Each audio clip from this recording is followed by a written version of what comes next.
नमस्कार प्यारे दोस्त, मैं राहुल पालीवाल आप सभी का स्वागत करता हूं आपके अपने परिवार रोजगार वितंकित में। उम्मीद है आप सभी स्वस्थ मस्त और बहुत अच्छे होंगे। तो कैसे हैं आप सब, एक बार जल्दी से मुझे बता दीजिए प्यारे साथीगण। तो इस क्लास को शुरू करते हैं। खम्मा खणी साहब, जैसा कि गलती से हमारे स्ट्रीमर भैया ने इस क्लास को 1 बजे के लिए शेड्यूल कर रखा था, लेकिन मैंने आपसे कहा था कि अब आपकी जो बायोलॉजी की क्लासेस है वो 11 बजे से होगी। कब से होगी? 11 बजे से। मैं पिछले 4-5 दिनों से आपको कहते हुए आ रहा था 11 AM पर आपकी क्या होगी, बायोलॉजी की क्लास होगी अब डेली। ठीक है, तो इस टाइम को ध्यान रखिएगा। अब आपके माइंड में आ रहा होगा सर दीनदयाल सर लेते थे 11 बजे, अब वो सॉरी, हाँ, वो 12 AM पर आपकी क्लास ले लिया करेंगे। ठीक है, मतलब जस्ट मेरी क्लास के बाद में 12 से 1 में। ठीक है, तो 12 से 1 जो आपकी क्लास हो जाएगी वो कौन ले लेंगे? दीनदयाल सर ले लेंगे। ठीक है, तो इस तरह से आप यहाँ पर इस क्लास को ले रहे होंगे। चलो दोस्त, मैं आपके कमेंट्स को थोड़ा सा बड़ा कर लेता हूँ, है ना। आज इस टाइम क्लास डेली इसी टाइम चलेगी बेटा, है ना। आज आप इस टाइम क्या, मैंने आप तो लगभग मैं पिछले मंगलवार बुध गुरु शुक्र मैं 4 दिनों से आपको ये समय बताता हुआ आ रहा हूँ। मेरे अलावा दीनदयाल सर भी आपको ये टाइम बताते हुए आ रहे हैं। तो आज इस टाइम पे क्लास कैसे चला दी? अगर आप ये प्रश्न मुझसे पूछ रहे हैं, मतलब आप ने पहली 4 क्लासेस इससे नहीं ली हैं। और अगर अगर है ना, अगर आप ये प्रश्न पूछ रहे हैं कि सर इस टाइम पे क्लास कैसे लाइव कर दी, है ना, तो एक चीज ये आपको थोड़ा सा, भाई हम कभी अगर किसी सब्जेक्ट में कोई टीचर टाइम बदलता है ना, तो वो एक बार तो आपके साथ कंसल्ट जरूर करता है। दूसरी बात, फिर अपनी फैकल्टीज के साथ जो उस टीम में है उनसे कंसल्ट करते हैं। किसी की क्लास तो नहीं है भैया, कोई ऐसे शिक्षकगण तो नहीं है जो उस ड्यूरेशन में क्लास ले रहे हो, या उनसे पहले अगर किसी की क्लास हो तो ऐसा तो नहीं है कि आधे घंटे तक वो और पढ़ा रहे हो। चलिए सर, हम खाना किस टाइम पर खाएंगे? बहुत बढ़िया बात बोली भैया। भैया 8 से 10 सचिन आपकी हिंदी की क्लास होती है। काय की होती है? हिंदी की। ठीक है, तो 8 से 10 में आपकी हिंदी की क्लास है। उस हिंदी की क्लास में अभी वो आपकी क्लास लगभग 1 घंटा की हो रही है, कभी 1.5 घंटे की होती है। तो इस ड्यूरेशन में आप खाना खा सकते हैं। ठीक है भाई, 8 से 10 होती है, 10 से 11, 11 से 12 और 12 से 1, है ना। इस ड्यूरेशन में आपकी 3 क्लास है, उसके बाद सीधी आपकी 2 बजे क्लास है फिर। तो यहाँ खा लीजिएगा, यहाँ गैप है। कंटिन्यूअसली क्लास हो गई 3 आपकी, हम खाना कब खाएंगे बेटा? वो तो उसका तो हम क्या ही करें यार बेटा, अपने हिसाब से खा लो कभी भी। चलिए, जी भैया आपने पहले ही बता दिया था। चलो बहुत बढ़िया, वेरी गुड। हिंदी की बाकी सभी 8 से 9 होता है सर जी। हाँ, मैंने वही कहा, 8 से 9 ही होती है हिंदी की क्लास। लेकिन सर आप ही ने बताया, मैंने तो आपसे कहा नहीं था कि भैया आपकी क्लास हिंदी की 8 से 10 होती है। मुझे भी पता है कि आपकी हिंदी की क्लास का टाइम 8 to 9 है, लेकिन आप ही कह रहे थे कि सर हमें कह रहे हैं कि हमें समय बढ़ाना होगा। तो समय बढ़ाना होगा तो ऑब्वियसली बात है कि समय बढ़ेगा, इसीलिए सर के टाइम को हमने डिस्टर्ब नहीं किया है। आई बात समझ में? चलिए प्यारे दोस्त, ओके, हमें पता है 8 से 9 ही चल रही है अभी आपकी क्लास। हम पढ़ रहे थे कंकाल तंत्र। अच्छा मुझे एक बात बताइए, हड्डियां 206 के 206 याद करवाई कि नहीं करवाई?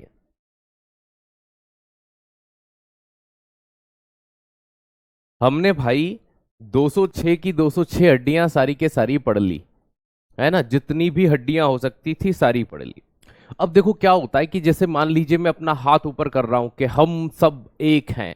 ठीक है, तो हम सब एक है, तो देखो मेरे हाथ ने क्या करी, गति करी।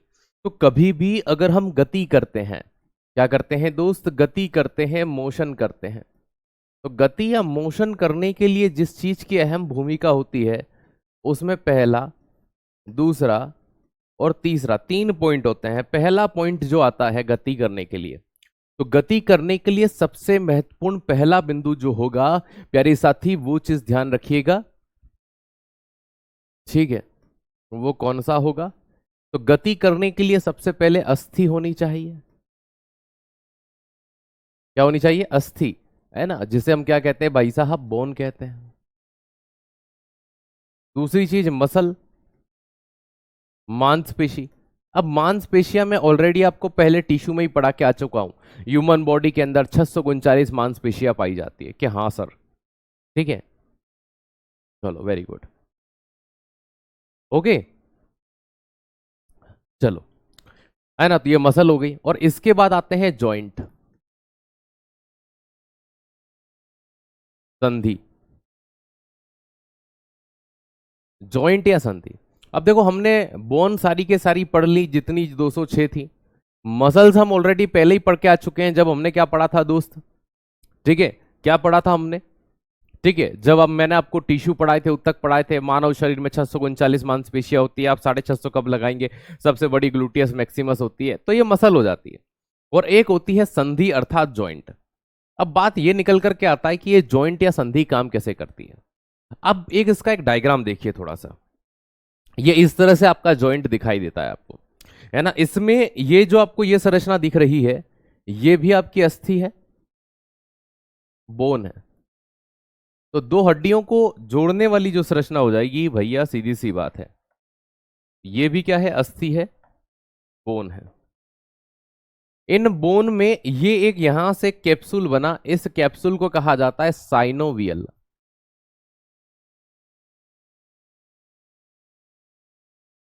कैप्सूल, है ना, या संधि, जोड़ का कैप्सूल। आप तो इसे साइनोवियल कैप्सूल ही रखिए, ठीक है। तो साइनोवियल कैप्सूल, इसके अंदर जो लिक्विड भरा होता है यहां पर पूरा, वो कहलाता है साइनोवियल फ्लूइड, ठीक है। और ये जो ऊपर संरचना पाई जाती है यहां पर, ये क्या कहलाती है, कार्टिलेज।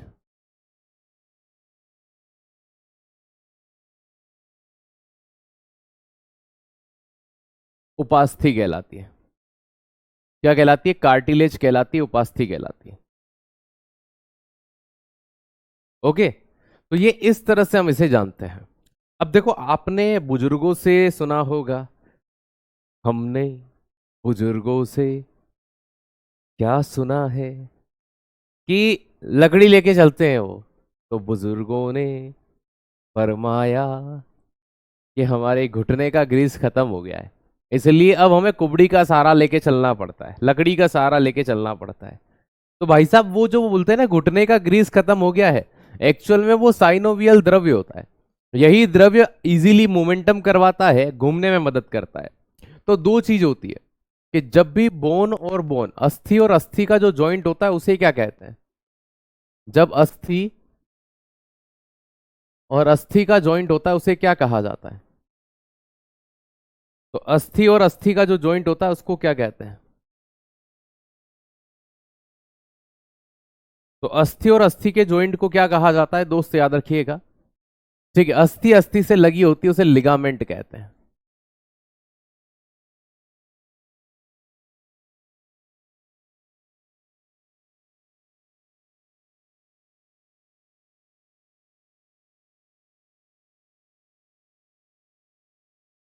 अस्थि अस्थि से लगी होती, लगी का मतलब क्या हो गया, लिगामेंट हो गया।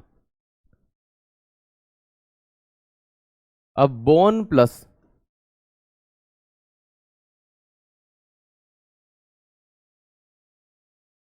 मसल, अस्थि प्लस मांसपेशी,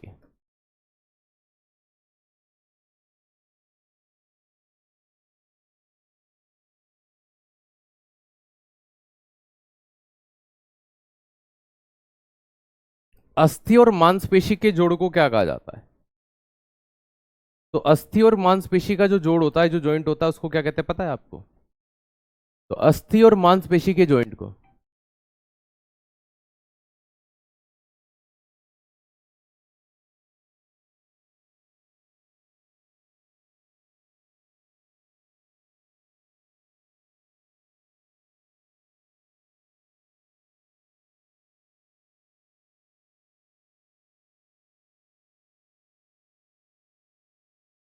ठीक है, तो अस्थि प्लस मांसपेशी को क्या कहा जाता है, टेंडन कहा जाता है।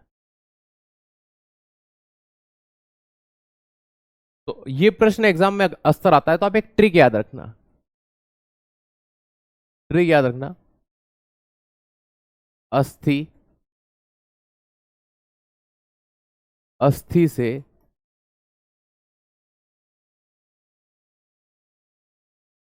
लगी रहती है। अस्थि अस्थि से क्या होती है? लगी रहती है। तो लगी का मतलब ही क्या होगा? लिगामेंट होगा। अस्थि अस्थि का ज्वाइंट क्या कहलाता है? लिगामेंट कहलाता है। ठीक है, क्या कहलाता है? लिगामेंट कहलाता है। और अस्थि और मांसपेशी, ये एक ट्रिक याद हो गई कि अस्थि अस्थि से लगी रहती, लगी का मतलब लिगामेंट, और दूसरा ऑटोमेटिक मसल, और इन दोनों का ज्वाइंट क्या हो जाएगा? कि सर टेंडन हो जाएगा। सिंपलेस्ट था, साधारण था। अब मैं आपको यहां पर कुछ ज्वाइंट पढ़ाने जा रहा हूं, तो क्या आप सब तैयार हैं ज्वाइंट पढ़ने के लिए? अब हम क्या पढ़ने वाले हैं? ज्वाइंट पढ़ने वाले। ये ज्वाइंट कैसे दिखते हैं? हमारे जो हड्डियां होती हैं वो किस प्रकार से, है ना, आपने अक्सर ये देखा होगा कि किसी के पांव में भयंकर सूजन आ जाती है। ऐसा काई से होता है? अर्थराइटिस क्या होता है साहब? है ना, किसी की हड्डियों में कोमलता आ जाती है ना, ऑस्टियोपोरोसिस कहते हैं जिसे, वो क्या होते हैं। तो क्या आप सब तैयार हैं अब जॉइंट्स पढ़ने के लिए? मजा आएगा पढ़ करके, बहुत मजा आएगा। सिर्फ समझना है, जॉइंट सारे ऐसे ही हैं। देखो मैं आपको समझाता हूं। जैसे ये उंगली का जॉइंट है, ये उंगलियां हमारी इधर मुड़ रही है, हमारे कोहनी का जॉइंट है ये इधर। यहां वाला जॉइंट देखो, ये भाई साहब जो है माता दी सब तरफ घूम रहा है ऐसे। तो हमारे शरीर में ये गर्दन का जॉइंट देखो, हर जॉइंट अपने आप में एक अलग विशेषता लिए है। मतलब जॉइंट की जो प्रकृति है, नेचर है, वो सबके अलग अलग है। कोई किस दिशा में मूव कर रहा है, कोई किस दिशा में, कुछ तो मूव ही नहीं कर रही है। यहां की 8 हड्डियां कभी हिलती नहीं अपनी जगह से। तो हमारा शरीर इस तरह से डिजाइन है, इस तरह से बना हुआ है कि कहां किसकी किस तरह आवश्यकता है, उस तरह से उसे बनाया गया है। आइए देखते हैं विभिन्न प्रकार की अस्थि संधियां। ठीक है, different type of bone joints. इनमें पूर्ण संधि, अपूर्ण संधि, अचल संधि, हम 3 प्रकार की पढ़ेंगे। हालांकि 3 प्रकार में भी कई प्रकार हो जाते हैं, लेकिन मोस्ट प्रोबेबल हम 3 प्रकार की पढ़ेंगे। पूर्ण मतलब complete joint, incomplete joint, and अचल मतलब नॉन मूवेबल जॉइंट। इन 3 तरह के जॉइंट को हम देखेंगे। ठीक है, मैंने लेट खरीदा है कोर्स, आप शुरू से ही क्लास पढ़िए, रिकॉर्डेड क्लास को देखते हुए आगे आइए, क्योंकि आज से जुड़ोगे तो कुछ समझ में नहीं आएगा। ठीक है, कभी भी किसी भी रिकॉर्डेड मतलब रिकॉर्डेड बैच को या पेड बैच को आप लेट खरीदते हैं, तो आपका पहला दायित्व होता है कि फर्स्ट क्लास से ही आप शुरू करें। ठीक है, पहली क्लास से। देखो एक्चुअल में क्या होता है, ऑफलाइन अगर होता तो आप वहीं बैठते जहां से क्लास चल रही है ना। पिछला वाला आपको अपने दोस्तों से नोट्स लेकर के कहीं ना कहीं कंप्लीट करना पड़ता। लेकिन ऑनलाइन में एक ऑप्शन अच्छा होता है आपके पास, क्या कि आप पुरानी क्लास को जितनी बार देख सकते हैं उतनी बार उस क्लास को आप कर सकते हैं। तो ये चीज आप वहां से सीख सकते हैं। चलिए, सबसे पहले पूर्ण जॉइंट की बात करते हैं, पूर्ण संधि की बात करते हैं। इस संधि में भाग लेने वाली हड्डियों के सिरों पर कार्टिलेज की टोपी रहती है। किसकी टोपी रहती है? कार्टिलेज की। सर कहां पर होती है? ये देखो, ये आपका वही जॉइंट है जो भी हमने डिस्कस किया। ये ऊपर यहां पर उपास्थि है। तो ऐसे जॉइंट जहां हड्डियों के ऊपर, सर ये कार्टिलेज क्या होता है? एंड में कार्टिलेज पढ़ेंगे अपन। ठीक है, ये कार्टिलेज क्या होता है भैया? ये जो कार्टिलेज होता है, ये जो उपास्थि होता है, ये एक्चुअल में ऐसे जॉइंट्स पर हड्डियों की ग्रोथ करने के लिए जाना जाता है ना। तो ये चीज ध्यान रखना, विभिन्न प्रकार की अस्थि संधियां, different type of bone joints होते हैं। संधियां 3 प्रकार की होती हैं। सर ये लिखना है क्या? नहीं बेटा, इसको है ना तिलक लगाना है ना, ऐसे करके यूं लगाना है तिलक, लिखना नहीं है। क्या रे, कैसी बात करते हो यार। चलिए,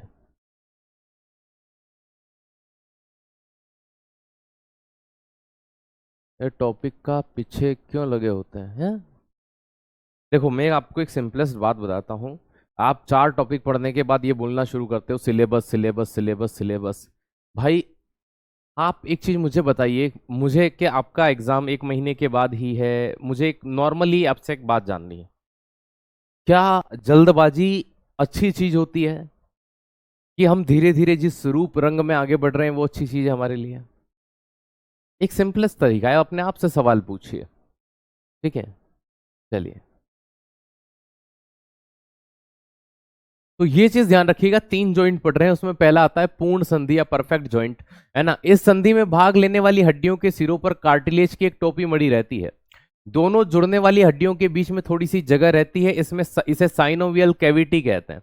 यही चीज है, आप चाहें तो मैंने एक हाथ से भी डायग्राम बना रखा है, ये देखो, ये जॉइंट कैप्सूल हो गया, इसे ही साइनोवियल कैप्सूल कह देते हैं। इसमें साइनोवियल मेम्ब्रेन हो गई, अंदर एक लिक्विड भरा होता है, इस लिक्विड को साइनोवियल द्रव या साइनोवियल फ्लूइड कह देते हैं। ये आपकी बोन हो गई, और उसके ऊपर इधर साइड में ग्रीन, इधर साइड में ये जो रेड दिख रही है, ये उपास्थि कार्टिलेज की लेयर है। तो भाई ये जो आपको यहां पर दिखाई दे रहे हैं, ये इसी तरह की संरचनाएं हैं, ठीक है, ये इसी तरह की संरचनाएं होती हैं।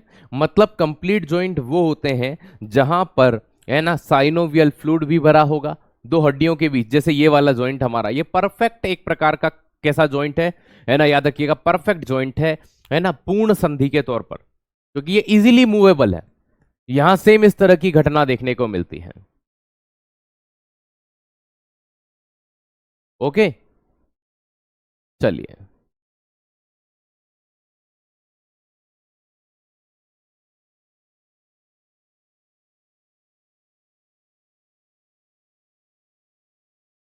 तो ये चीज ध्यान रखिएगा। अभी मैंने आपको एक चीज ये पढ़ाई कि विभिन्न प्रकार की अस्थि। एक बच्चा कह रहा है सर हम लिख नहीं पा रहे। बेटा मैं तो अभी सिर्फ एक ही चीज पढ़ाई, मैंने तो अभी तक कुछ लिखवाया भी नहीं यार ऐसा। मैंने सिर्फ यहाँ 2 लाइन यहाँ लिखवाई है, और अभी मैंने आके बताया 3 प्रकार की संधि है। और अगर आप ये 3 शब्द भी नहीं लिख पाए हो तो फिर अब मैं क्या कहूँ आपको। मैं तो यहाँ आके अभी तो यही पढ़ा रहा हूँ। मतलब मैंने लिखवाने के लिए तो 2 लाइनें तो मैं अभी लेके आया हूँ, और अगर आप ये चीज कह रहे हो हम लिख नहीं पा रहे हैं, तो भाई माफ करो, आप अपने आप से सवाल करो, क्या मास्टर अभी तक आकर के उसको 20 मिनट हो गए, ठीक है, इस 20 मिनट के अंदर उन्होंने क्या इतना कुछ पढ़ा दिया कि हम कुछ भी लिख नहीं पाए। अरे यार है ना, कॉपी पेस्ट ये आपकी आदत है, copy paste copy paste copy paste. हम लिख नहीं पा रहे हैं, लिख नहीं पा रहे हैं। भाई क्या नहीं लिख पा रहे हो, मैंने तो लिखने के लिए कुछ दिया ही नहीं था अभी। मैंने तो ये बोला संधि 3 प्रकार की होती, 3 नाम लिखवाए हैं, और 2 लाइनें मैंने यहां पर ये लिखवाई हैं। इसके अलावा तो मैंने कुछ लिखवाया ही नहीं, ये तो मैं आकर के अभी यहाँ रुका ही हूँ। इसके अलावा और क्या हो गया जो नहीं लिख पा रहे हो। मैं बोल रहा हूँ वो हर चीज थोड़ी लिखने की है, जो बोर्ड पे लिखा हुआ है वो हर चीज लिखने की है। मैं बोल रहा हूँ वो हर चीज लिखने की नहीं है, लेकिन जो बोर्ड पर लिखा है वो हर चीज लिखने की है। सिंपलेस्ट लाइन खत्म। चलिए, तो पूर्ण संधि, इस संधि में जो भाग लेगा भाई, ऑब्वियसली बात है, अभी हमने एक डायग्राम समझा, उसमें ऊपर एक हड्डी होगी, नीचे एक हड्डी होगी, इन हड्डियों के ऊपर एक इस तरह से एक टोपी मड़ी होगी जो कार्टिलेज की होगी, एक मेम्ब्रेन होगी जिसे हम साइनोवियल मेम्ब्रेन कहते हैं, इसमें एक लिक्विड भरा होगा जिसे साइनोवियल द्रव कहा जाता है। ठीक है, क्या कहा जाता है, साइनोवियल द्रव कहा जाता है। तो इस पॉइंट को ये चीज ध्यान रखिएगा, ठीक है। तो इस संधि को हम क्या कहते हैं, हड्डियों के सिरों पर कार्टिलेज की टोपी मड़ी रहती है, दोनों जुड़ने वाली हड्डियों के बीच थोड़ी सी जगह होती है ना, इसे साइनोवियल गुहा या कैविटी कहते हैं, जिसमें साइनोवियल द्रव होता है। सिंपलेस्ट बात है, ये बहुत इजीली मूव कर पाती है। एक डायग्राम मैंने आपको ये भी बताया। अब हम बात करते हैं यहां पर है ना, पहली कंप्लीट जॉइंट में पहला, आप कहते हो ना सर हिंदी नाम लिखाओ, हिंदी नाम लिखाओ, बॉल एंड सॉकेट जॉइंट बोलते हैं हम। पहली संधि कौन सी आती है, बॉल एंड सॉकेट जॉइंट। अब इसका हिंदी नाम जो होता है वो कंदुक खल्लिका संधि। ऐसा लगता है बंदूक भरली, क्या कंदुक खल्लिका, है ना। हिंदी नाम क्या है, कंदुक खल्लिका संधि, बॉल एंड सॉकेट जॉइंट बोलते हैं इसको। क्या बोलते हैं, बॉल एंड सॉकेट जॉइंट। इस संधि में एक हड्डी का गोल उभरा सिरा दूसरी हड्डी के सिरे पर पाए जाने वाले गड्ढे में स्थिर रहता है। क्या रहता है ना, इस संधि में एक हड्डी का गोल उभरा सिरा दूसरी हड्डी के सिरे पर पाए जाने वाले गड्ढे में स्थिर रहता है। इससे उभरे सिरे वाली हड्डी चारों ओर घुमाई जा सकती है, जैसे कुल्हे का जोड़, कंधे का जोड़ आदि, है ना। ये इस तरह के इसमें उभरे सिरे वाली हड्डी चारों ओर घुमाई जा सकती है। तो ये कंदुक खल्लिका संधि होती है, बॉल एंड सॉकेट जॉइंट। जैसे आप कंधे का जॉइंट, ये जॉइंट देखो, अब देखो मैं आपको समझाता हूं कि ये दिखती कैसी है। एक हिस्सा बोल की तरह ऐसा होता है और दूसरा उसके अंदर फिट हो जाता है। जैसे ये हाथ है अपना, इस हाथ में जो बोन होगी ना वो इस तरह से निकली हुई है, और दूसरी इसके ऊपर इस तरह से फिट है। तो मतलब ये भी समझ में नहीं आया तो मैं डायग्राम समझाता हूं। जैसे कि ये हिस्सा बॉल हो गया, क्या सर बॉल हो गया, ठीक है। इसके ऊपर ये हिस्सा मैंने फिट कर दिया, ये ऐसा। अब ये इसके अंदर से निकल नहीं सकता, लेकिन इसके अंदर घूम सकता है। तो एक बॉल हो गया और बॉल के ऊपर फिट सॉकेट हो गया, मतलब एक गोल हिस्सा हो जाता है, इसके ऊपर गोल के ऊपर सॉकेट फिट हो जाता है। ऐसे जॉइंट को बॉल एंड सॉकेट जॉइंट कहते हैं, है ना। ये चीज ध्यान रखिएगा। तो बॉल एंड सॉकेट जॉइंट जो होता है, इस संधि में एक हड्डी का गोल उभरा सिरा दूसरी हड्डी के सिरे पर पाए जाने वाले गड्ढे में स्थिर रहता है। तो ये बॉल एंड सॉकेट जॉइंट कहलाता है। इसमें उभरे सिरे वाली हड्डी के चारों ओर घुमाई जा सकती है, जैसे कि कुल्हे का जोड़, कंधे का जोड़, इस प्रकार के जॉइंट पाए जाते हैं, ठीक है। तो ये आप चाहो तो इस हाथ को घुमा कर देख सकते हो, ये इस तरह से पूरा घूमता है। तो ये बॉल एंड सॉकेट जॉइंट। कुल्हे में हमारा पांव जो होता है ये आगे पीछे हो जाता है, बिल्कुल, है ना। तो ये चीज ध्यान रखना, कुल्हे के जो जॉइंट होते हैं, हिप जॉइंट और शोल्डर जॉइंट, है ना, ये इसके एग्जाम्पल होते हैं कंदुक खल्लिका संधि के। तो बॉल एंड सॉकेट जॉइंट, यहां से प्रश्न कैसे आएगा, माइंड में ये आ रहा होगा आपसे। अगर मान लीजिए एग्जाम में एग्जामिनर ने प्रश्न पूछ लिया कि बताइए कंधे में किस प्रकार का जॉइंट पाया जाता है, शोल्डर में किस प्रकार का जॉइंट पाया जाता है, तो फिर क्या करोगे। तो दोस्त याद रखिएगा कि कंधों के अंदर बॉल एंड सॉकेट जॉइंट पाया जाता है। कौन सा पाया जाता है, ball and socket joint. Next, hinge संधि या कब्जा कब्जा संधि की बात कर रहे हैं।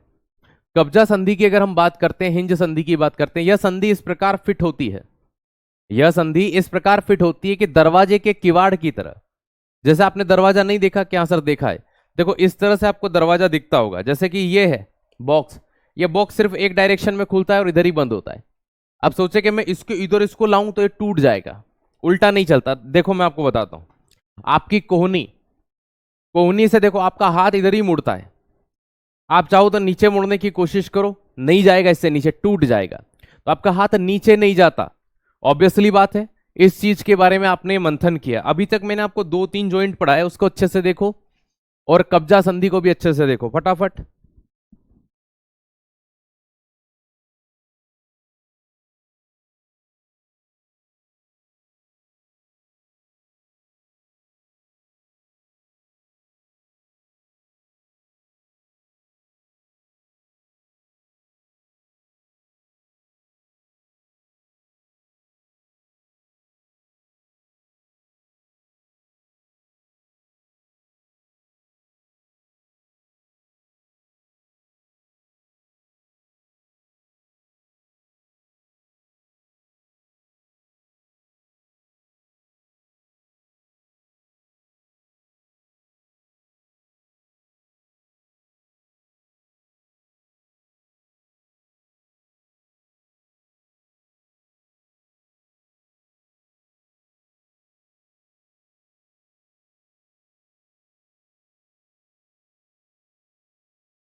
ठीक है दोस्त, ओके।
हुआ ये था दोस्त, आप सोच रहे होंगे कि सर कहाँ निकल गए, क्या हो गया एकदम।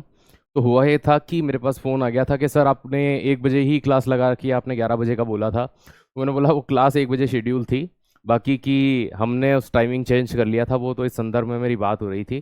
चलिए, तो बस ये एक प्रॉब्लम हुआ था, इसके अलावा कुछ नहीं हुआ था। चलिए, है ना, तो वो इसलिए फिर मैं उनको बोल रहा था सर ये ऐसी ऐसी चीज़ें हो गई हैं। चलिए, अरे क्लास नहीं रुकी थी आपकी भाया, क्लास नहीं रुकी थी, ठीक है। आप सोच रहे हो कि क्लास रुक गई है, ऐसा कुछ हो गया है, कुछ नहीं हुआ है। चलो,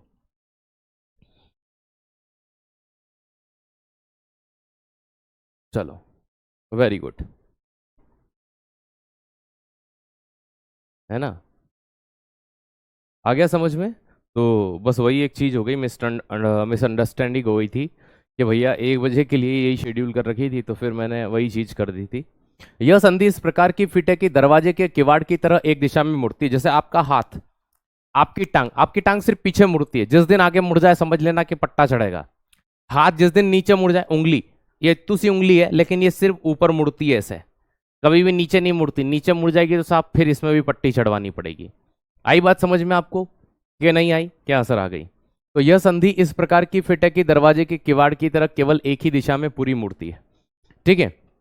जैसे घुटने की, जैसे कोहनी की, उंगलियों के पंजों या पोरों की संधियां, तो ये इस प्रकार से फिट होती है जैसे घुटने की, कोहनी की, अंगुलियों के पोर की जो संधियां होती हैं वो यहां पर हमें देखने को मिलती हैं, ठीक है। तो भाई इसको एक चीज में ध्यान रखिएगा आप, हमारे घुटने में, कोहनी में, उंगलियों में पोर की संधियां इस प्रकार से पाई जाती है।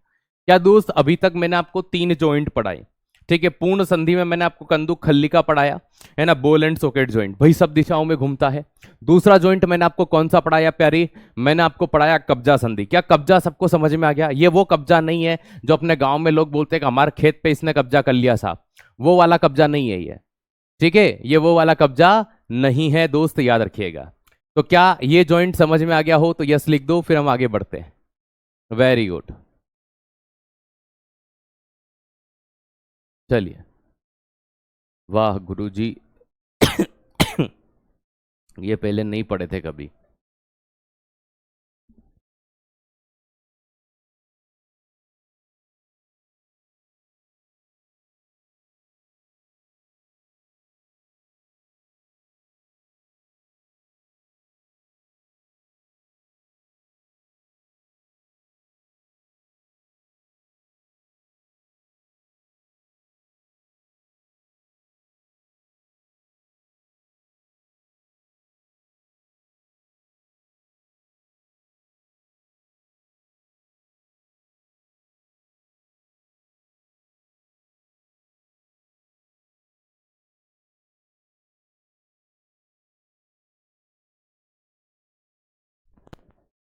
चलिए, वेरी गुड। अब खूंटी संधि, पाइवेट जॉइंट, इसमें क्या होता है, देखो आपने वो खूंटी देखी होगी, अपन जैसे कि दरवाजे पे खूंटी ठोक देते हैं, क्या सर खूंटी ठोक दी, ठीक है। इस तरह से खूंटी होती है ना, ये इस तरह की खूंटी होती है, ये आगे जाकर के तीखी हो जाती है ऐसी, है ना, इतनी अच्छी भी नहीं बनी है, दूसरी बना लेते हैं। ये इस तरह से खूंटी होती है, खूंटी मतलब समझते हो ना, कील। तो ये कील होती है, अपन इस सिरे को तो ठोक देते हैं उसके अंदर, और ये हिस्सा क्या हो जाता है, ये हिस्सा बाहर की ओर रह जाता है जिसपे अपन शर्ट टांग देते हैं। अब होता क्या है कि इस हिस्से में ऊपर की ओर अगर एक मैं इस तरह की संरचना चढ़ा दूं, अब ये देखो, ये इसके चारों ओर घूम सकती है, जैसे गर्दन, ट्रुइंग ट्रुइंग ट्रुइंग। अब गर्दन की मुंडी में से जैसे कि मान लीजिए कील वाला हिस्सा हो गया, ये ऐसे फिट है। अब गर्दन को यूं मुंडी पकड़ के थोड़ी निकाल देगा, आ तेरी मुंडी निकालू मैं फट, तो भाई ऐसा नहीं हो सकता। इसमें एक हड्डी खूंटी या, है ना, पूरी की तरह स्थिर रहती है। पूरी समझ में नहीं आएगा आपको, आप तो ये ध्यान रख लीजिए, ठीक है। आप तो ये ध्यान रख लेना कि भैया खूंटी की तरह होती है ना। पूरी मतलब फिर आप वो खाने वाली पूरी समझ जाते हैं, क्यों? क्योंकि ये जो पूरी वर्ड है ये थोड़ा सा, है ना, कम हिंदी भाषी शब्द हो जाता है। अपन पूरी का मतलब वो सब्जी पूरी बटने वाला वो समझ जाते हैं, की तरह स्थिर रहती है। दूसरी हड्डी अपने गढ़ द्वारा इसमें फिट होकर चारों ओर घूमती रहती है, खोपड़ी, यही गर्दन वाली खोपड़ी के धारुण की कशेरुक की संधि, कशेरुक मतलब ये रीढ़ की हड्डी। तो भाई साहब ये खोपड़ी इसी तरह से फिट होती है, इसे पाइवेट जॉइंट या खूंटी संधि कहते हैं। खूंटी का मतलब समझ गए ना, एक खूंटा होगा और उसके ऊपर इस तरह से फिट पाई जाएगी। पहली बार पढ़े हैं, हाँ। कभी कभी क्या होता है, देखो यहां से जब प्रश्न बनते हैं ना, बच्चा हड्डियां तो पढ़ लेता है, लेकिन जब यहां से चीजें पढ़ के नहीं जाता। मैंने आज एक पेपर देखा, आपका राजस्थान पुलिस का पेपर हुआ, इसीलिए सैटरडे को क्लास नहीं हो पाई थी। अब जो राजस्थान पुलिस का पेपर हुआ, तो राजस्थान पुलिस का जब आपका पेपर हो रहा था, तो प्यारे दोस्त बात समझना, इसको बात याद रखिएगा। राजस्थान पुलिस की अगर मैं आपसे बात करता हूं, तो राजस्थान पुलिस के पेपर में साइंस के प्रश्न आए। और जिन बच्चों को मैंने पहले जैसे कि चेतक बेच में पढ़ाया है ना, एक दो बेच बीच में और आए थे आपके, तो उन बेचेस में जब मैंने पढ़ाया, मैंने सोचा कि यार इन बच्चों ने अगर उस बेच से साइंस को कर रखा होता तो भी सारे प्रश्न बन जाते। हालांकि एक आध न्यूमेरिकल का नहीं बनता, लेकिन एक वोल्टेज वाला तो इजीली बन रहा था। तो मतलब जितना भी साइंस पूछा गया वो सबका सब बन रहा था, तो दिल में एक खुशी होती है ना दोस्त। याद रखिएगा कि जब हम आपको पढ़ाते हैं और वो सारा ही प्रश्न, देखो मैं आपको शुरू से एक बात कहता हूं, है ना, मैं शुरू फ्राइडे को क्लास नहीं हुई थी, उसका कारण था कि उस दिन अधिकांश बच्चों के आरपीएफ सॉरी आरपीएफ क्या, राजस्थान पुलिस के पेपर थे, है ना। आप में से भी बहुत सारे बच्चे, है ना, ये चीज ध्यान रखिएगा, है ना, बहुत सारे बच्चों के पेपर थे उस दिन। तो हमने सोचा यार कि हम आज क्लास कराएंगे, आधे से ज्यादा बच्चा तो वैसे भी नहीं देख रहा है स्कोर, फिर बोलेगा सर हमारा पेपर था, आपने काहे क्लास ले ली। तो इसलिए उस दिन क्लास ही नहीं की गई थी। इसमें एक हड्डी खूंटी की तरह स्थिर रहती है तथा दूसरी हड्डी अपने गढ़ द्वारा इसमें फिट होकर चारों तरफ घूमती है। खोपड़ी को धारण किए कशेरुका की संधि इसी प्रकार की होती है। चलिए, सैडल जॉइंट सैडल जॉइंट खतरनाक होता है भाई, ठीक है। कंदुक खल्लिका देखी थी कि हाँ सर देखी थी। आप अपने हाथ को घुमाइए, अपने हाथ को घुमाओगे तो ये इजीली ऐसा लगता है कि ये यहां करके थोड़ा सा दूर हटेगा, बाकी पूरा के पूरा गोल घूम जाता है। अब अंगूठे को घुमाइए, अंगूठा यहां आएगा और फिर एकदम से यहां पहुंच जाएगा। आप इतनी स्पीड में पहुंचेगा, धीरे से घुमा के देखो एकदम। तो अगर हम बात करते हैं इस कंदुक खल्लिका के छोटे रूप की, कम विकसित रूप की, तो यह संधि कंदुक खल्लिका मतलब बॉल एंड सॉकेट ज्वाइंट से मिलती जुलती है, परंतु इसमें बॉल और सॉकेट दोनों ही कम विकसित होते हैं। हाथ के अंगूठे के मेटाकार्पल, ये जो अंगूठा होता है ये इसका मेटाकार्पल कहलाता है, ये मेटाकार्पल तथा कार्पल के बीच की ऐसी ही संधि होती है।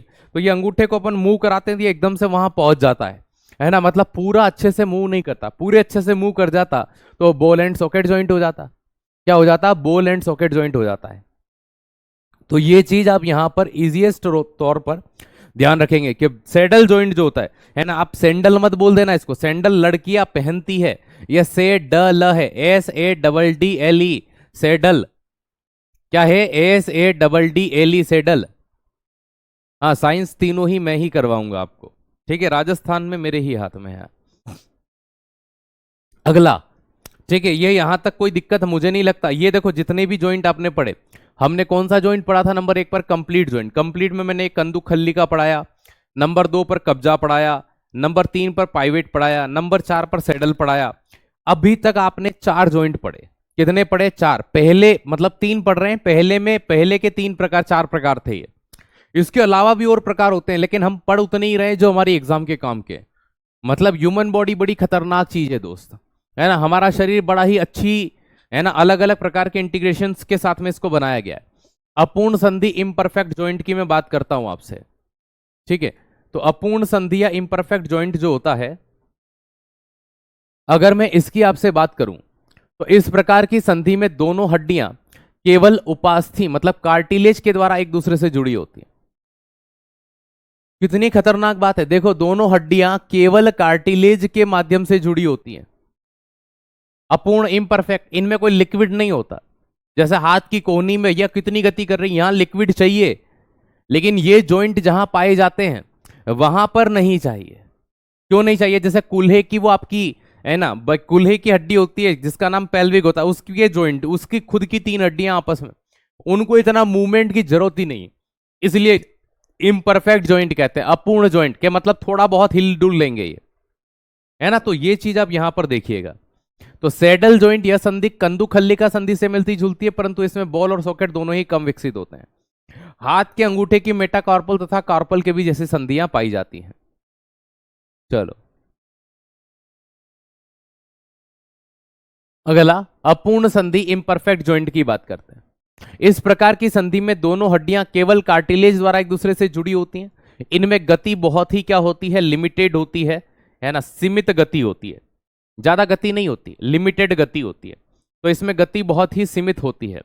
श्रोणि मेखला की दोनों प्यूबिस हड्डियों के बीच में ऐसी पाई जाती है ना। देख लीजिए, for the example the joint between the, है ना, याद रखना, pubic bone of the pelvic ग्रिडल। तो वही प्यूबिक, है ना, तो ये हड्डियां पेल्विक बोन की होती है, लेकिन वहां पर इतनी मोशन देखने को नहीं मिलता, है ना। फिर भी थोड़ा बहुत मोशन तो होता है, थोड़ी बहुत गति तो होती है, लेकिन हम सोचे कि पहले भैया कंप्लीट या परफेक्ट जॉइंट की तरह गति होगी, नहीं होगा, ठीक है, नहीं होगा। वो भले बोले हमारी छोरिया छोरों से कम है क्या, तुलनात्मक चीज सही है, ठीक है।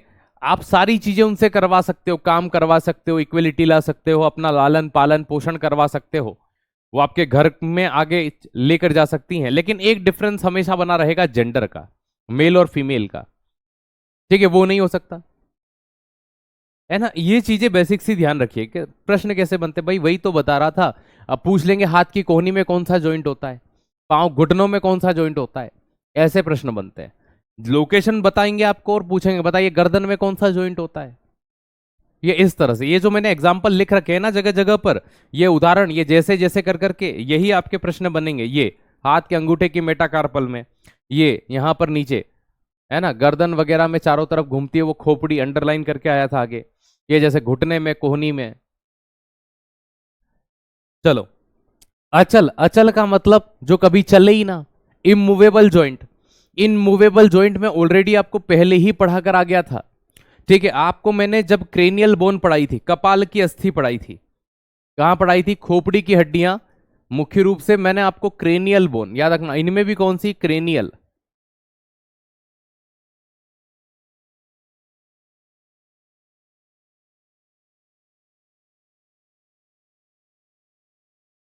कपाल की अस्थि, क्रेनियल बोन।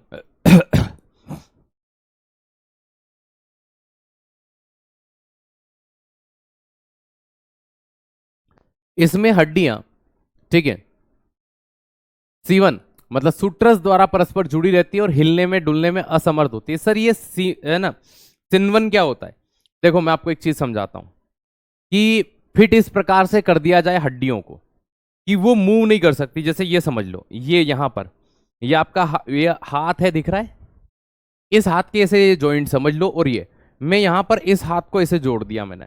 अब मैं सोचूं कि इसको मूव करवा दूं दोनों हड्डियां, अब मूव कराऊंगा या तो ये अलग होंगे, ये ऐसे, ठीक है, मतलब ये यहां पर कोई मूवमेंट ही नहीं हो सकता। दिख रहा है मूवमेंट होता हुआ, कैसा, नहीं दिख रहा। एज इट इज खोपड़ी की जो हड्डियां होती हैं वो इस तरह से कनेक्टेड होती हैं कि उनमें मूवमेंट होना पॉसिबल ही नहीं है। मूवमेंट करोगे तो उनको अलग करना पड़ेगा, और अलग हमें हड्डियों को करना नहीं है, क्योंकि जॉइंट में दो चीजें जुड़ती हैं ना कि अलग होती है। तो अगर आप उन्हें अलग कर कर हिला रहे हो मतलब वो जॉइंट नहीं बचा, और अगर जॉइंट है और वो हिल नहीं रही है मतलब कि वो नॉन मूवेबल हो गया या इमूवेबल हो गया। तो अचल संधियां वे होती हैं जिनमें कभी गति नहीं होती, ठीक है।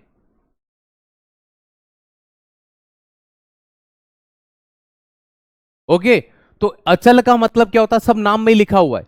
इसमें हड्डियां सीवन द्वारा परस्पर जुड़ी रहती है हिलने डुलने में। आपको यहां पर जो मेन चीज ध्यान रखनी है कि हमारे शरीर में ऐसी कौन सी अस्थियां होती हैं जो हिलती डुलती नहीं है। तो भैया खोपड़ी की, स्कल की, है ना, जिन्हें हम क्रेनियल बोन, याद है वो पीटी सोफे, parietal, temporal, frontal, occipital, ethmoid, है ना, याद है कि भूल गए, सर याद है। तो वो हड्डियां जो होती हैं आपकी खोपड़ी वाली, तो खोपड़ियों की जो हड्डियां होती हैं मुख्य रूप से वो इस तरह से, देखो एक्चुअल में होता क्या है, हमारा ब्रेन को सुरक्षा प्रदान करने के लिए वो अपनी जगह से हिलती नहीं है। मैंने 14 फेशियल बोन पढ़ाई, उसमें भी एक ही हिलने वाली पढ़ाई थी मैंने आपको, निचले जबड़े की, मैंडिबल। बाकी ऊपर की जितनी 13 हड्डियां थी मैंने कहा ये एक भी अपनी जगह से नहीं हिलती, मैंने आपको पढ़ाया था ये। तो देखो फेशियल बोन में भी एक ही हिली अपनी जगह से, और क्रेनियल तो 8 के 8 हो गई थी भाई, उनमें से तो कोई हिली नहीं थी, है ना। ये चीज ध्यान रखिएगा कि बच्चे वगैरह सर फिब्रस जॉइंट, ये जॉइंट, वो जॉइंट, बेटा मैं जितना आपको पढ़ा रहा हूं ना ये भी आपके काम का है। देखो मैं जानता हूं कि आपने बहुत सारे बच्चे नीट की तैयारी करके बैठे होते हैं, ये बताइए सर वो आपकी जिज्ञासाएं लाजमी है, लेकिन उस एग्जाम का पैटर्न जिसकी आप तैयारी कर रहे हो वहां उतना आता है या नहीं आता है ये भी जानना लाजमी होता है। अगर वहां आ ही नहीं रहा है, आपको भले उस चीज का कितना भी ज्ञान हो उससे क्या ही मतलब हो जाएगा, ठीक है। तो आपकी एग्जाम में जितना आता है उतना आपके लिए हम करवा रहे हैं, परेशान मत होइए आप। चलिए, फिर आते हैं अस्थियों से संबंधित रोग। देखो आप इस बच्चे को देखिए थोड़ा सा, इस बच्चे को देख करके थोड़ी सी ऐसा लगता है कि भैया इसकी हड्डियां हमें बाहर ही दिख रही हैं, ठीक है भाई, पेट इसका थोड़ा सा बाहर हो रहा है, ये थोड़ा ऐसा देखकर लगता है। अस्थि रोग की बात करते हैं, ऑस्टियोमलेशिया बोलते हैं इसको। क्या बोलते हैं? ऑस्टियोमलेशिया या रिकेट्स। ये नाम आपने अक्सर सुना होगा। आप जब भी रिकेट्स रोग सुनते हो, आप एक चीज बोलते हो, विटामिन डी की कमी से होने वाला रोग कौन सा होता है? रिकेट्स होता है। लेकिन विटामिन डी की कमी से, ये आपने नॉर्मली कई एग्जाम्स में पढ़ा होगा कि रिकेट्स किसकी कमी से होता है, तो आप आंसर लगाते हो विटामिन डी की कमी से होता है। मैं आपको एक एक्चुअल रियलिटी बताऊं, विटामिन डी डायरेक्टली रिकेट्स कभी पैदा नहीं करता। मैं आपको एक चीज समझाता हूं, अगर विटामिन डी हमारे शरीर के अंदर कम है, विटामिन डी पता है हमारी बॉडी के अंदर क्या करता है? विटामिन डी जो होता है, अभी विटामिन हम नहीं पढ़ रहे, विटामिन हम आगे पढ़ेंगे, ठीक है, मैं अभी सिर्फ आपको एक्सप्लेन कर रहा हूं। विटामिन डी जो होता है, यह हमारे शरीर में जो कैल्शियम की मात्रा होती है ना, उस पर कंट्रोल रखता है। कि सर मतलब, जैसे मान लीजिए विटामिन डी आपके शरीर में पर्याप्त है, तो यह कैल्शियम का अवशोषण बढ़ाता है। क्या बढ़ाता है? अवशोषण बढ़ाता है। अब आपके शरीर के अंदर कैल्शियम की जो मात्रा है, ये क्या बढ़ा रहा है? कैल्शियम का अवशोषण बढ़ा रहा है। ठीक है, अब सुनना, कैल्शियम की मात्रा है, कैल्शियम का अवशोषण। अब जिस व्यक्ति के अंदर विटामिन डी ही कम हो गया, तो कैल्शियम का अवशोषण बढ़ेगा कि कम होगा? कि सर कम होगा। अब यहां देखिएगा, वयस्क में कैल्शियम तथा विटामिन डी की कमी से विशेषकर स्त्रियों के अंदर है ना, अस्थि मृदुता, ऑस्टियोमलेशिया। अस्थि मृदुता का मतलब ये होता है हड्डियां कमजोर होने लग जाती हैं, है ना, कमजोर, के भैया भाई इसकी हड्डियां तो बड़ी कमजोर है यार, तो इसे कहते हैं ऑस्टियोमलेशिया। और बच्चों के अंदर जो होता है उसे कहते हैं सूखा रोग या रिकेट्स। तो देखो डिफरेंशिएशन क्या है, जब ये रोग बच्चों के अंदर होता है तब हम इसे रिकेट्स कहते हैं, और जब ये मुख्य रूप से वयस्क के अंदर या एडल्ट के अंदर होता है तब हम इसे ऑस्टियोमलेशिया कहते हैं। दोनों में ही मेन कारण होता है कैल्शियम की कमी होना, है ना। लेकिन ये कैल्शियम की कमी कभी कभी प्रत्यक्ष रूप से हो जाएगी कि भाई बॉडी में कैल्शियम कम है, और प्रत्यक्ष नहीं हुई तो आपका शरीर कैल्शियम को अवशोषित नहीं कर पा रहा है ना, क्योंकि विटामिन डी हमारे शरीर के अंदर कैल्शियम के अवशोषण को बढ़ाता है। आपकी बॉडी में कैल्शियम की मात्रा ज्यादा रहे, यह विटामिन डी पर निर्भर करता है। और विटामिन डी ही कम हो गया, जैसे आप ये समझिए, आपको रोज 10 रुपए आपका बड़ा भाई देता है, बड़ा भाई एक महीने के लिए दूसरी जगह चला गया, तो महीने में 300 रुपए कमाएंगे आपको, क्योंकि रोज 10 रुपए देता था। भाई ही नहीं है तो 10 रुपए कहां से आएंगे, और 10 रुपए नहीं है तो चॉकलेट कहां से आएगी। बात समझ में आई कि हाँ भैया आ गई, सेम चीज है। तो कैल्शियम की मात्रा का अवशोषण दोस्त याद रखिएगा यहां पर, ठीक है। तो वयस्क में कैल्शियम तथा विटामिन डी की कमी से विशेषकर स्त्रियों में अस्थि मृदुता नामक रोग हो जाता है, जबकि बच्चों में इसके अभाव के कारण सूखा रोग हो जाता है।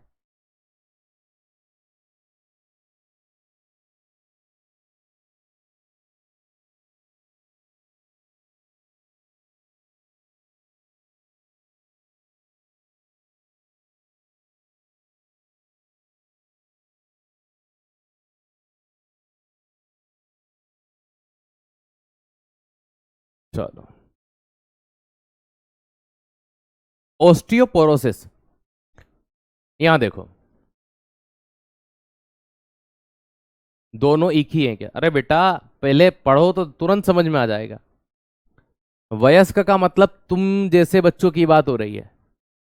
यहां लिखा हुआ क्या है? वयस्क में कैल्शियम विटामिन डी की कमी होती है तो उस रोग का नाम ऑस्टियोमलेशिया है। कि हाँ सर, और बच्चों में होता है तो उसे रिकेट्स कहते हैं।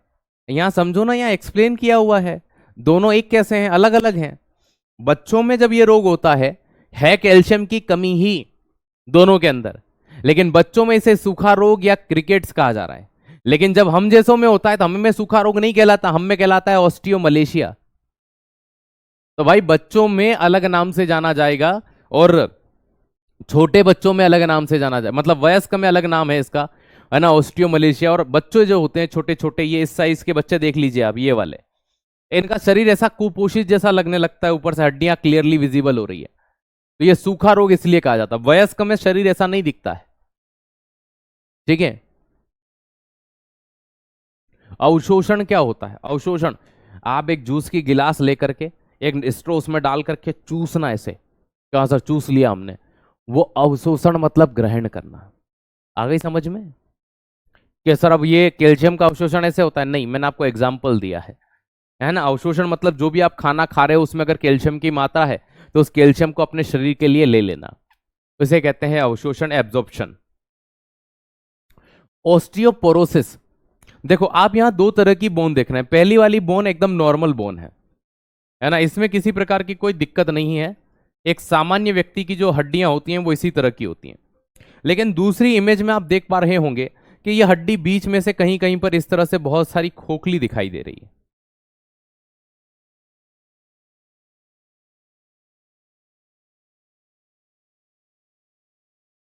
अब ये खोखली दिखाई देना ये किस बात को इंगित करता है?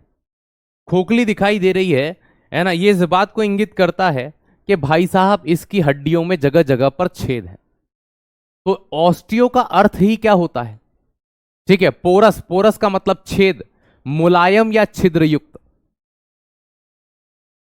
हड्डियां जिसमें छिद्रयुक्त, मतलब ऑस्टियोपोरोसिस का मतलब यही होता है कि हड्डियां कमजोर हो जाती है। ये एक डिसीज है, जिसके अंदर हो जाए उसकी हड्डियां इतनी कमजोर होती है कि अगर मान लीजिए मैं उसके हाथ पर खाली यूं कर दूं इतने में तो हाथ टूट जाएगा उसका। हाँ जी सर, ऐसा होता है क्या? बिल्कुल ऐसा ही होता है। तो इस रोग को क्या कहा जाता है? ऑस्टियोपोरोसिस कहा जाता है।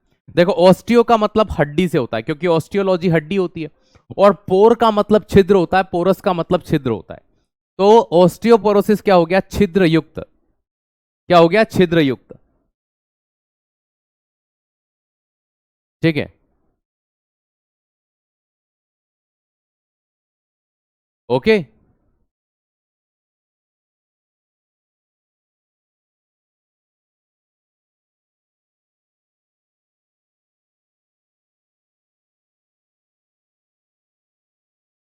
आइए, संधि शोध अर्थराइटिस, एक अथवा अनेक संधियों का शोध संधि शोध या अर्थराइटिस कहलाता है। देखो बहुत सी बार क्या होता है कि इस तरह के रोग के अंदर एक चीज और देखी जाती है, कभी कभी यहां पर यूरिक अम्ल,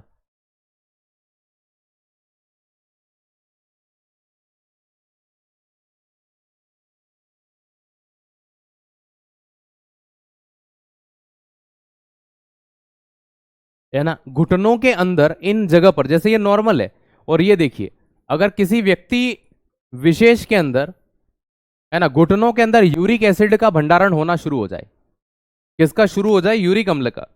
तो यूरिक अम्ल का स्टोरेज बढ़ना ये इस बात को दर्शाता है, यूरिक एसिड की मात्रा बढ़ना, कि भाई साहब उसको अर्थराइटिस हुआ है। कहीं कभी कभी पर इसे संधि शोथ की जगह गठियावादी भी बोल देते हैं। ठीक है, तो ऐसी स्थिति में उस व्यक्ति के जो जॉइंट्स होते हैं उनमें यूरिक एसिड की मात्रा बढ़ती है। तो यूरिक अम्ल जब बढ़ता है ना तो वहां पर स्वेलिंग आती है, सूजन आने लगती है, और ऐसी स्थिति में उसके जॉइंट प्रॉपरली वर्क नहीं करते। तो एक रोग ये होता है जिसके कारण से ये सामान्य चीजें आपको देखने को मिल जाती हैं। तो इसे संधिशोध अथवा अर्थराइटिस कहा जाता है। क्या कहा जाता है? संधिशोध अथवा अर्थराइटिस कहते हैं। अब मुझे सिर्फ एक चीज आपको पढ़ानी रह गई थी, वो है कि भैया उपास्थि क्या होते हैं। 3-4 पॉइंट है, लेकिन वो हम कल की क्लास में करेंगे। ठीक है, और हमने भाई साहब यहां पर डाइजेस्टिव सिस्टम पढ़ लिया। कल की क्लास हमारी जो होगी वो उत्सर्जन तंत्र पर होगी, एक्सक्रेटरी सिस्टम पर बेस्ड होगी। ठीक है, नेक्स्ट क्लास।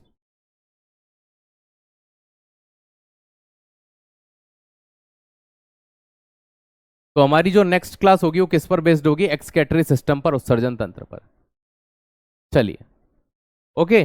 तो थैंक यू सो मच, आप सभी का बहुत बहुत धन्यवाद। हमारी डिसीज यहीं पर कंप्लीट होती हैं। और रही बात किसकी? रही बात प्यारे साथी उसकी। ठीक है,